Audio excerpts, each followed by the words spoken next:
Hello বন্ধুরা, শুক্লাভ সানডের চ্যানেলে আপনাদের অনেক স্বাগত রইল। আমি খুব ভালো আছি, আশা করি আপনারাও সকলে খুব ভালো আছেন। তো অনেক দিন পর আমার ইউটিউব চ্যানেলে চলে এসেছে নতুন আরেকটি রান্নার রেসিপি নিয়ে। তো সিম্পলভাবে আমি পনির তরকারি করব, তো সেটা আপনাদের সঙ্গে আমি শেয়ার করে নিচ্ছি।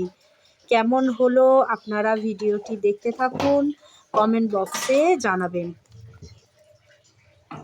একটা কড়াই বসিয়ে নিয়েছি, কড়াইটা গরম হওয়ার পরে সামান্য তেল দিয়ে দিয়েছি, আর তেলে দিয়েছি একটু হলুদ, একটু নুন। যখন গরম হয়ে গেছে আমি পনিরগুলো সব ছেড়ে দিলাম। পনিরগুলো খুব ভালো করে ভাজা করে নিয়ে আমি আলুগুলো দিয়ে দেব। আলুগুলো খুব ভাজা করে নিয়ে আমি একটা মশলা পেস্ট বানিয়ে নেব মিক্সিতে। তাতে দিয়েছি একটু চালমগজ, কাজু আর টমেটো, লঙ্কা সব কিছু দিয়ে একটা পেস্ট করে আমি এই গ্রেভিটা বানিয়ে নেব।